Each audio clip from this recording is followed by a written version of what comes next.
Moving on to Module 5, and like I said, we're going to use a lot of, today we're going to use a couple different videos from Tyler DeWitt, 4 actually, that combined make just about a half an hour presentation. So I need to make sure I start that before 25 till, and then also, you know, you can go ahead and leave when you need to.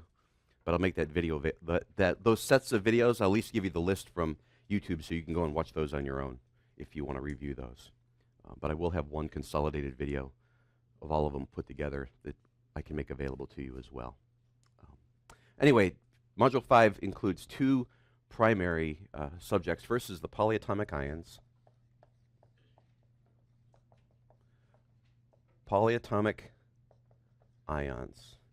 And the second half, the major half, is molecular geometry. Polyatomic ions and molecular geometry. So, just by looking at the names, what can you tell me about the things that we're going to be studying for this for the next several weeks? Polyatomic ions. Break that down. What is it? So poly means what? Many. Many atomic atoms, right? So many atom ions is what it says, right? That's what polyatomic ions are. Many atom ions.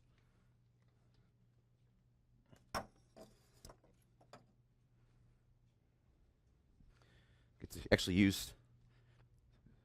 start showing some of the things I spent some time making in our garage last year.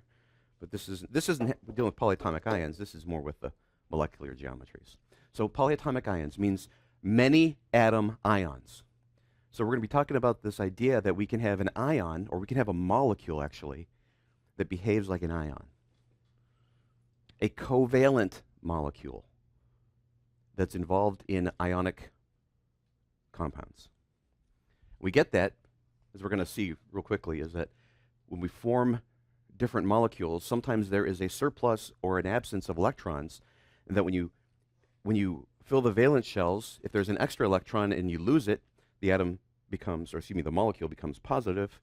And if there's a lacking electron and that molecule gains it from somewhere, it becomes a negative molecule, negatively charged molecule. Up until this point, when we've been making molecules, one of the primary rules we've used is that it has to have a net zero charge when you're done, right? I mean, how do we know that sodium and chlorine combine in a 1-to-1 relationship?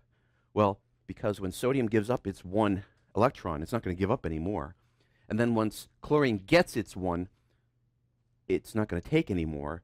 But now they're oppositely charged, 1 and 1, and when they come together, they neutralize, and when they neutralize, the reaction stops. Or the attractions stop, because that new molecule has a net neutral charge. The same type of forces are taking place in polyatomic ions. But rather than having something like sodium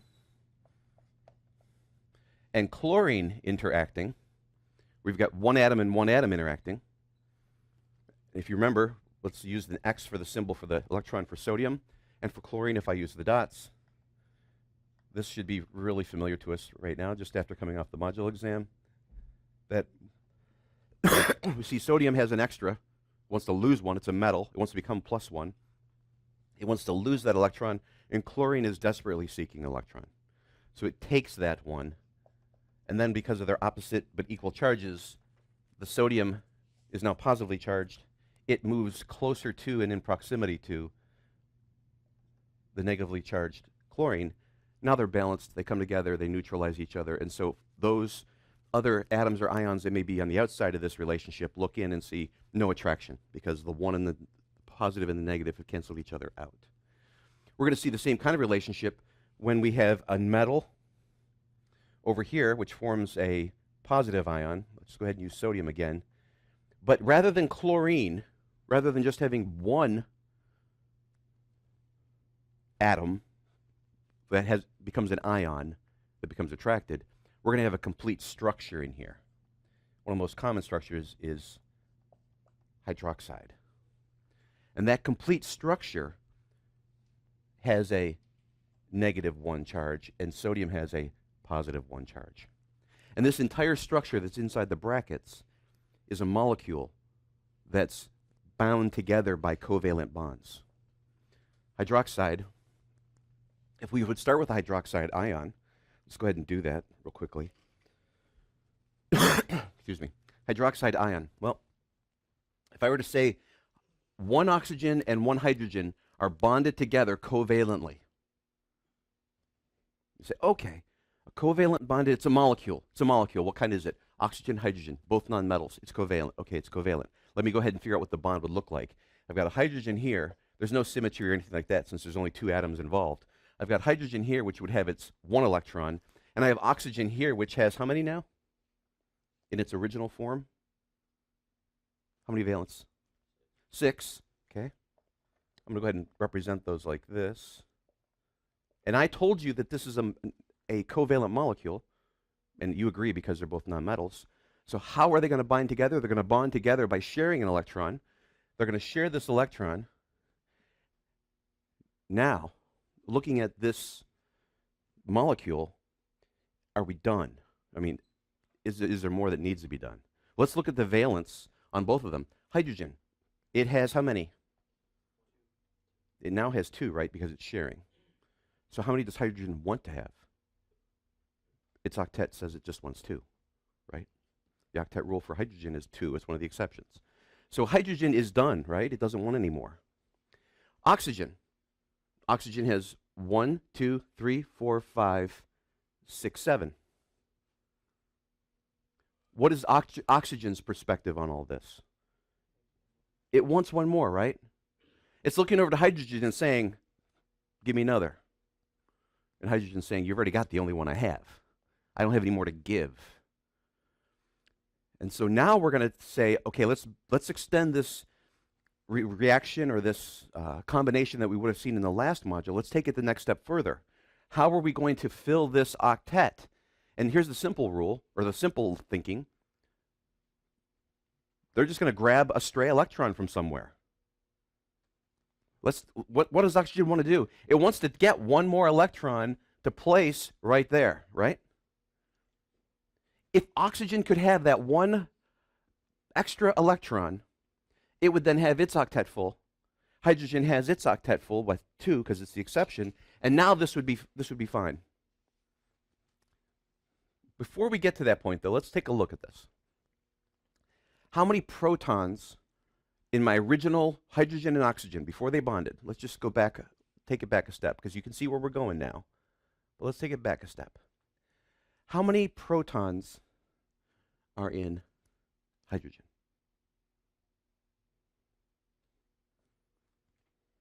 How many? Just 1. Atomic number 1. 1 proton. So in terms of protons, hydrogen has 1. Oxygen, how many protons? 8 protons for a total of 9. Okay? 9 protons in my hydrogen and in my oxygen. How many electrons altogether do I have in when I can have 1 hydrogen and 1 oxygen? So hydrogen gives me 1. Oxygen would give me 6, right? It's okay. Give me 6 for a total of 7. Okay, so in its current state, I have 7 electrons and 9 protons. Okay, 9 protons, 7 electrons. So what is my net charge as it sits right now with these 2 ions just sitting beside each other, unbonded? If I looked into that space with just these 2 ions, I would have a net 2 positive charge, right?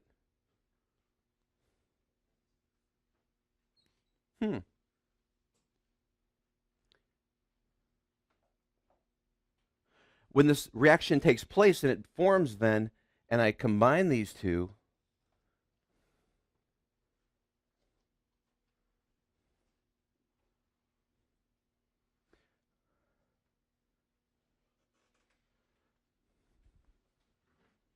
here's part of the error. When I said how many electrons does oxygen have, we said 6. Not in its valence. How many electrons total does it have? How many electrons total does oxygen have? Right? It would have 8 for a total of 9. Total electrons. Last module we've been doing valence the whole time, so I understand. I did the same thing. I immediately looked at the oxygen, column 6 element, 6 valence electrons. Yes, 6 valence electrons, but the total number of electrons is 8. You got something right? Okay, so,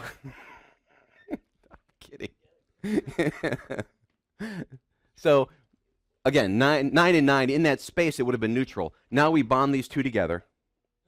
Okay, we bind these two together. And we go back to where we were before and said, now hydrogen is done. Oxygen is sitting there looking for an electron. And there are free electrons floating around. Every time you're walking down the hall and your hair starts to stick up from that electricity, you've just stolen a whole bunch of electrons from somewhere. Okay, that's what's happening. The electrons in your hair that have moved to your hair are repelling each other, which is what causes them to stick up. Same charges repelling one another is what causes that. So this molecule right now is neutral, but it's not, the octet's not full. Let's say that we find that electron and oxygen says, poof, I've got that. I'm going to take that extra electron and add it to my valence. Now, it was neutral, but how many electrons do we have now? We had 9 electrons total, right? We just grabbed a stray electron and brought it in. Now we have, add 1, we now have 10 electrons. Okay? What does this whole molecule now have a net charge of? If you've got 9 protons and 10 electrons, it's a -1 charge. So this whole molecule now, we put it in brackets to say this whole unit, this whole set, has a net charge of 1 negative. Now we could sit back and remove ourselves and kind of zoom out a little bit from this and say, where did that 1 electron come from? Well, let's suppose in that space that we had a sodium atom in there, and that sodium atom had 1 electron, but it wanted to get rid of it. And oxygen said, you know what? In this molecule, oxygen said, I'll take it. Give it to me. So sodium would lose its electron. Oxygen gained it, making this a negative charge. Now what does sodium become? It lost 1 electron. It becomes positive. And now sodium has a positive charge. This polyatomic ion has a 1 negative charge. And so they come together to form sodium hydroxide with a neutral charge. Okay? They come together. So what we're going to see, and we're going to watch Tyler's videos and things, is that this molecule, which is covalent but has a net charge, reacts with another component which acts like a metal. It may be a metal, or it might be ammonium, which is the only positive ion we're going to learn. It may be, but whatever it is, it has an opposite charge, and they're going to combine to form a molecule ionically. And so the last video addresses one of the most common trick questions, just like the octet rule says that all elements want. You go, no, no, it's not all. There's exceptions. Here's the other standard trick question for this module. The question is, what kind of bonds hold these types of molecules? Molecules made with polyatomic ions. What kind of bonding holds them together? Ionic or covalent? And the answer is yes. Both. One building block is going to be one that acts like a metal and loses electrons. The other one is going to be a molecule or element that acts like a nonmetal and receives electrons. And as a result, the individual and the ion, the polyatomic ion and the other polyatomic ion, or the polyatomic ion and the metal or nonmetal, will have opposite charges, and so they'll come together ionically. And so you've got both types of bonding taking place. Covalent bonding is holding the polyatomic ion together. Ionic bonding is holding the whole molecule together, both cooperating to form things such as sodium hydroxide. Okay? That's the first day or two of the module. After that, we get into the more difficult stuff. of molecular geometries. And probably about a week or so, you're going to get so sick of seeing these types of models. Like I said, what's represented here is known as a tetrahedral. Okay? A tetrahedral. What is tetra? What's our prefix of chemistry? What does tetra stand for? 4, right? This could be, for example, a CH4 molecule. A CH4 molecule. Now, if we were to go ahead and draw the Lewis structure for a CH4 molecule, what would it look like? Well, real quickly, we looked at this and we see a carbon. Okay, I presume, I'm speculating now, but carbon's going to be my hub molecule, right? It's going to be in my center. And I have 4 hydrogens, which are going to, for symmetry's sake, will probably be arranged around it on the 4 different points. And we find that that is indeed the truth. Carbon here, here, here, here. It's going to bond to hydrogens. And by making that shape, we satisfy the octets for every element. And what is the angle between, and geometries are all about the angles between the bond. It's called the bond angle. What is the bond angle? Well, if I draw a CH4 molecule like this, what is the angle between this line and that line? Can you see it? You've got 4 lines, and because of their repulsion from one another, they're going to push away. So as they're all pushing away from each other, think of the center atom here as like a nail in the wall that's holding 4 popsicle sticks. And the 4 popsicle sticks want to get as far away from each other as possible. Where are they going to go to, like almost instantaneously? Boom. They're going to go to 90-degree angles. Because of their equal repulsion for each other, if I were to take these 2 and squeeze them together and then let go of them, what would happen? Well, these 2 are closer together than these 2 would be. And so these 2 would push away, and they push away until the point where the force pushing, let's look at it in terms of this hydrogen. The force pushing it away has to equal the force pushing it away, and once that point is hit, it stops moving. Equal and opposite forces, right? That's going to happen for every single hydrogen. They're all going to be pushing away from each other equally. What's going to result is, in 2 dimensions, every angle is going to be 90 degrees apart. Okay? However, we don't live in flat land. We said before, this is 2-dimensional. Is real life 2-dimensional? No. It's actually how many dimensions? That's a question for physics. But for chemistry, we're going to say, let's say that there are 3 dimensions plus time, which would be the 4th dimension. So 3 dimensions in time.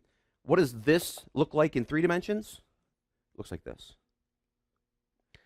Every one of these sticks is trying to be represented as pushing away from each other equally, but it's moving in a 3-dimensional space, not in a 2-dimensional space.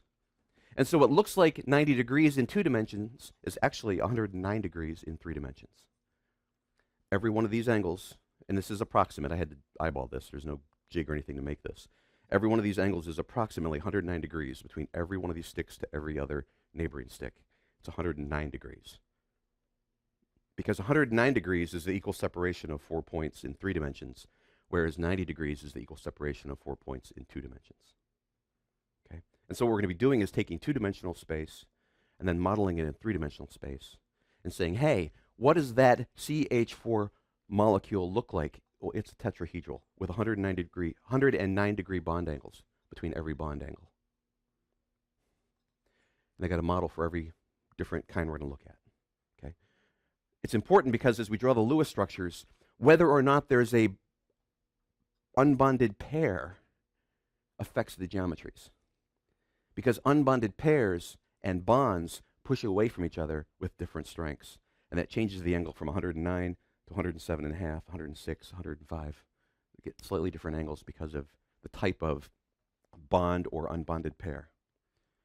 I mean, if I just had something that had 3, a center atom and 3 outside, those 3 would push away from each other equally, but they would actually form a planar molecule. They'd actually form something that lays in 2 dimensions. It would look like a wheel with 3 spokes. Assuming there's no unbonded pair. You throw an unbonded pair in there, and suddenly it looks like a tripod, like the one holding the camera, because that unbonded pair pushes away differently than the bonded pair would. So having it or not having it. So you've got to be able to draw a good Lewis structure in 2 dimensions before you can start to get to what it looks like in 3. Okay.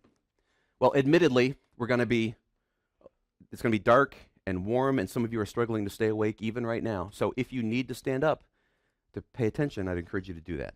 Okay? This is 28 or so minutes of Tyler DeWitt talking about polyatomic ions and going through what I did for the first few minutes when you're all going, and a couple of you went, cool, I appreciate that. A couple of you are like, if your thought is, I'm never going to get that, well, who would have thought that you right now would be able to draw a 2-dimensional Lewis structure?